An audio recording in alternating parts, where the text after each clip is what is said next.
filmen. Hè. Maar die nestding is die we kan.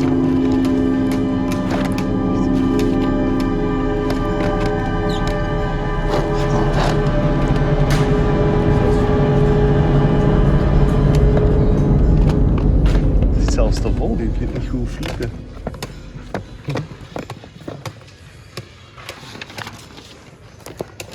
Another world.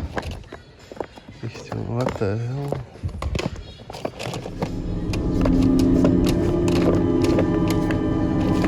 Zie, die zit al anders dan straks.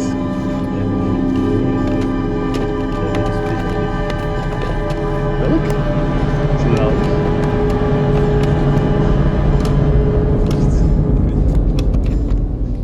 Die stond er al.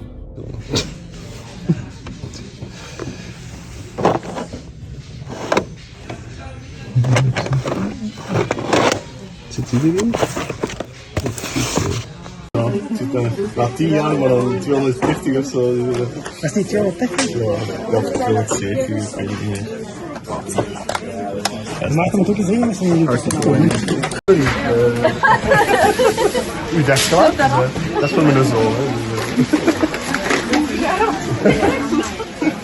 Een half jaar, ja.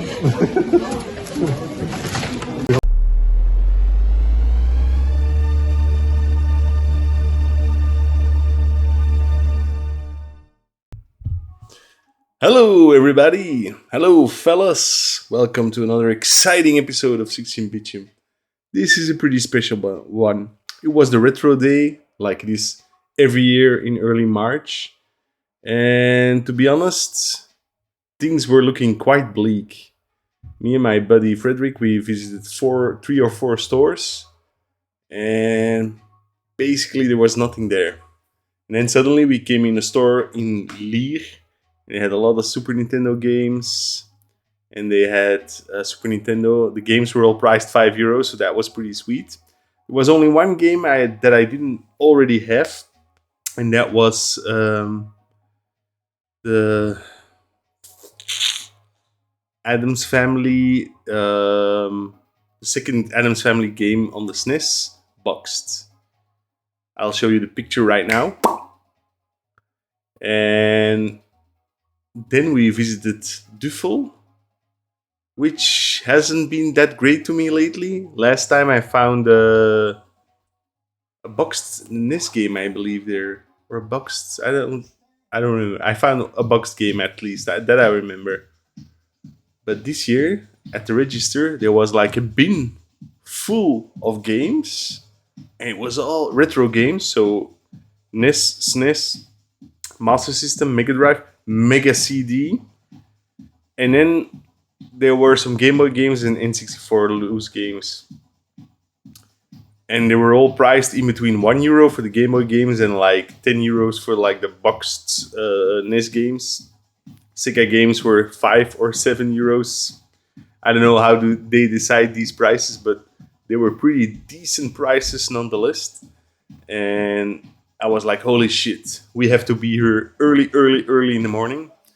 And I sent it to Julian and Martin, who is also a friend. And Martin said, well, I'll come along for the ride. I don't mind. I find these sort of things fun. And of course, he also was interested in some games. But he said, you discovered it. You have first dibs. So we went there at 7 a.m. waiting in line. And there was already a guy there before us. Holy motherfucking shit. So we had to wait 3 hours in line before the store opened. I'll put the picture here of how the line looks like 15 minutes before the store opens. So at a couple of minutes before 10, the store opens. And this other guy, he was friendly. You'll see him. Well, I'll hide his face because I didn't ask if it was okay. He starts running. I start running. Martin said to me before, duck and roll, but I didn't do it because I thought there was another door that would still be closed because it was still a couple of minutes before 10. So anyway, a long story short, I follow this guy. I run like crazy. I had my GoPro camera with me to film everything, but of course I didn't turn it on. And luckily this guy also took a shortcut. So even if I would have ducked and rolled, I do believe that I would have taken the long route to the register and he would have taken the shortcut. So now I followed him through the shortcut, and I have this insanely large bag, but I didn't take it with me. I took IKEA bags with me because I thought they're wide, so I can like toss everything in, but they're not deep enough. So I was starting to toss everything in, and everything started falling out again. It was insane. It was really like, fuck. And then Martin also arrived. Like, this was only like probably half a minute, but if I replay it in my mind, it was like hours. And then we took like everything we could, but the guy clearly prepared the evening before because he really know where to grab the games. So we didn't get any of the Mega CD games, which is not that bad for me. But Martin basically wanted the Mega CD game for his Mega CD because he has a system but not the game. And I got some games that I wanted. Show you later. But there were a couple of games that I want because there was a lot of good stuff. I mean, I don't know who owned these before us, but they had a copy of Flink, Robo Aleste on the Mega CD. That's only the second time in my life I have a copy that I bought on Facebook like 10 years ago, but that was the only copy I ever saw of that game in the wild. Of course, on gaming conventions and things like that. You had gems like Jewel Master, Streets of Rage, Mario Party 1 and 2, Kirby 64, Mega Man 3 on the Game Boy, Mystic Quest, Final Fantasy. There were a lot of good games. Like you clearly see that the person who owned this before us was a gamer.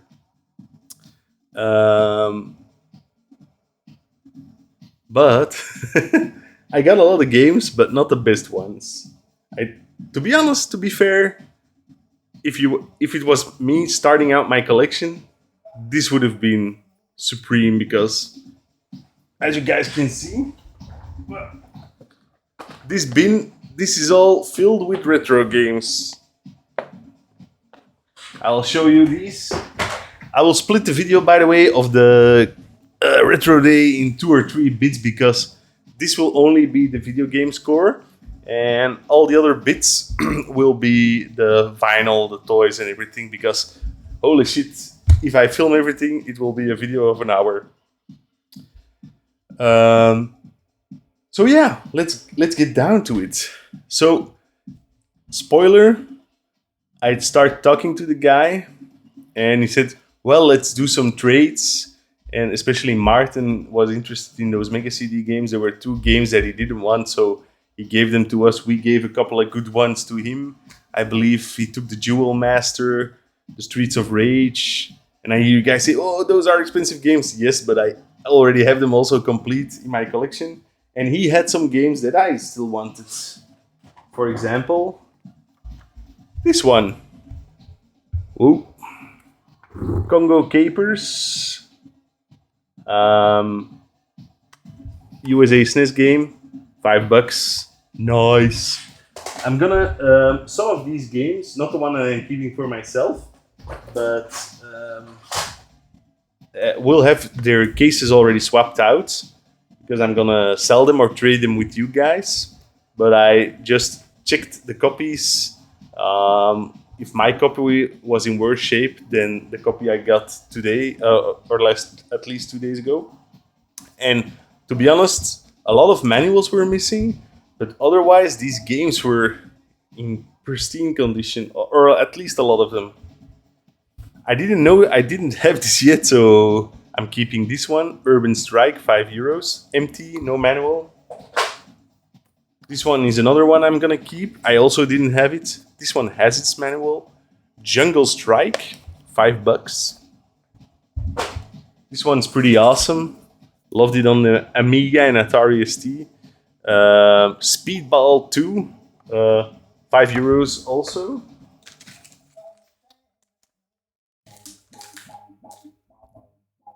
And here you see the total tally. Come on, man. Make it visible. So I spent $240 45 euros on games. Some were taken by Martin, of course, but I paid up in the beginning. Speedball, excellent nick. This one I'm also super glad to have. Super Bomberman 2. I might already have it in the Japanese form. I need to check because there are a lot of Bomberman games on the SNES, but I didn't have the PAL one yet. This is one of those things. I thought I already had a copy of Pinball. Well, I wasn't too sure. And I said Martin wanted it as well. So there was this copy of Pinball, and I checked my personal copy, and the label is like completely different. I'm not the greatest label variant guy, but holy shit, this is completely different. So I gotta keep both copies. Sorry, Martin.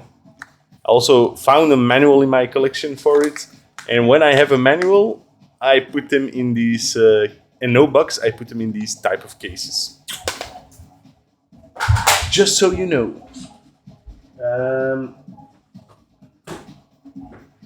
So this is my old copy, and as you can see, it's the German copy. I put the English copy already in my collection. This one is also pretty mint, but this was one of the games I really want because I wanted the English cover, of course. These are 3 games that I already had, but were serious box upgrades or manuals or whatever. So those are in my collection now. These will be up for trade. If anybody wants them, contact me in PM. I've done trades before. I love doing international trades. It doesn't necessarily has to be value for value. June also, of course. And I have other stuff for trade as well, so I love to do it. If you find it interesting to do, contact me. From the Game Boy games, there were actually a lot that I didn't already own. This is a bootleg, 105 in 1, €1. This is another bootleg.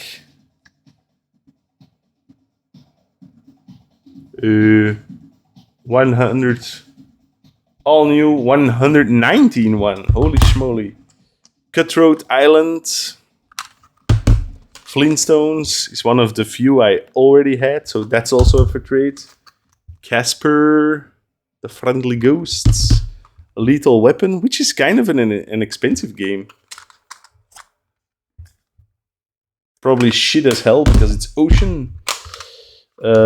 Street Racer, The Page Master, which I once bought from Julian, I believe. And this one I also already had, The Flash. So 3 games out of, I don't know, almost 10. So that's pretty nice. So up for trade are Page Masters, Flintstones, and The Flash. So the next stack are the games my buddy Martin chose after I checked condition of my copies. So there was a pristine copy of DuckTales, which I took for €10, and Martin is getting my older box. However, the new box didn't have the manual, so I took the manual out of my box, of course. That's who I am. But he gets this one for free. And he purchased these, €5, Desert Strike, Corporation, which is, I believe, Cybercop in the USA.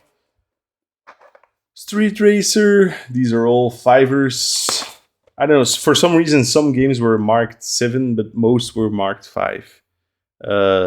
T2, the arcade game. So those all go to Martin. And then there was a ton of Master System stuff. I took most of it, but I have everything. I had some manual upgrades, I had some box upgrades, but largely speaking, these are all up for trades. Rampage, without manual. Spellcaster, this is my old copy. It's pretty beat up. but it's available. It's up for trade if you want. Double Hawk, awesome game also. This one's complete, but like the dog chewed the manual or something.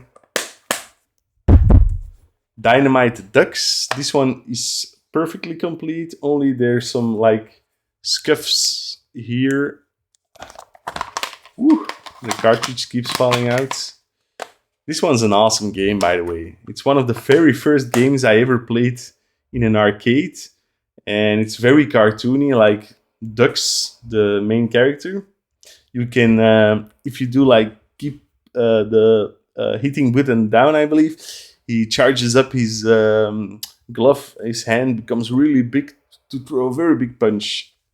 I thought that was amazing as a kid. Aztec Adventure. This one is actually a American copy, so I don't know, distributed by Tonka. I'm still kind of debating on keeping this because naturally it's different than a PAL copy. You don't see American copies of games a lot here in Belgium, so I don't know yet. But for the right price, I will trade it. Sonic 2, sadly also without Manuelo. I could check because I have a lot of manuals upstairs. It's possible that I have one. Forgotten Worlds, also without manual. This is also my copy. The case is also kind of cracked, but still in okay nick. Gain Ground, also without manual. Shinobi, also without manual. And a scuff here on the bottom in the case. Galaxy Force, also some scuffs. I don't know how people do this. You really have to hit them hard to break those cases. So, if anybody wants and or needs, we can always do a little trade. Woo. Ho, ho. Will that make the picture? Let me sip my wine. Ooh. I'll turn the vinyl around.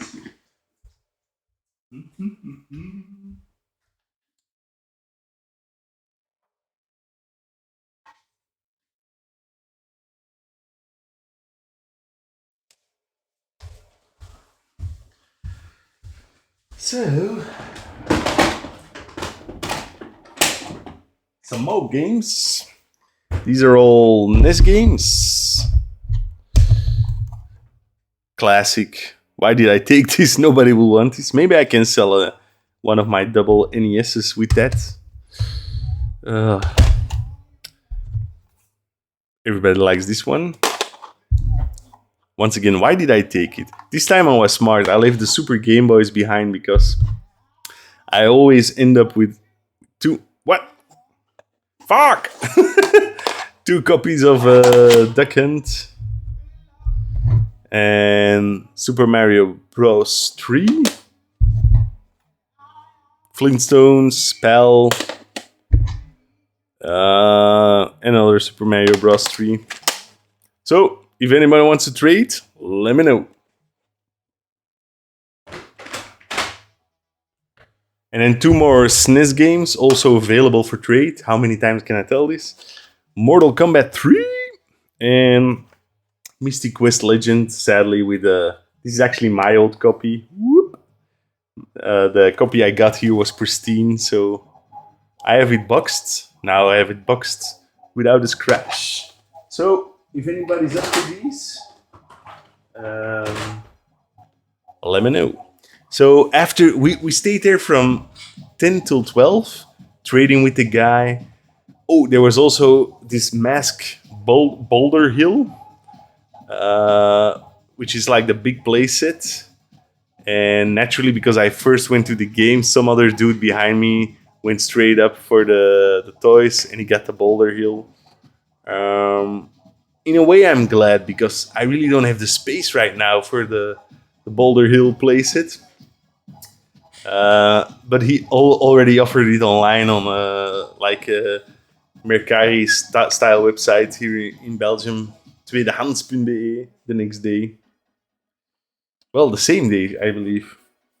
So at 12, because I had to be home by lunchtime, we went to another store in Leeds where they had also the SNES games, but naturally everything was gone by the time we got there. They also had a big box of video pack um, games. Surprisingly, half was gone. That's the Odyssey 2 in the United States. But there was one game I thought looked kind of interesting. This is Secret of the Pharaohs. I mean, I have a lot of video pack or Odyssey games, but to be fair, I haven't played them all yet. So this one is one I knew I didn't have yet. And then these are my pickups from the day before. Um, when we went out looking for which door to hit up first. Skylanders Trap Team for my son. Currently playing this game with him on the Xbox 360, but I think the graphics are so shitty looking. I wonder if PS3 is any better. And then this was from the bins, so 10 cents. I just saw Dustin Hoffman, John Malkovich, Death of a Salesman, and a movie I can watch with the missus. Snowboard Kids, which is an unusual find. It's a Atlas Rising Star game. Rising Star is like a European publisher of better games. So I picked it up. It's sadly without manual, but it was only €2. So what you gonna do? I'm not really trying to collect modern games, but something like this I just can't leave behind. So yeah, that's it for the video games portion of the retro day. Thank you very much, Marta, for coming with me, and yeah, it was fun. We had nice discussions, and thanks for taping a little bit of footage, so at least I can put some clips in between here. So yeah, guys, that's it. Stay tuned for the next episode where you see the vinyl and the toys of the retro day. Catch you guys later. Bye.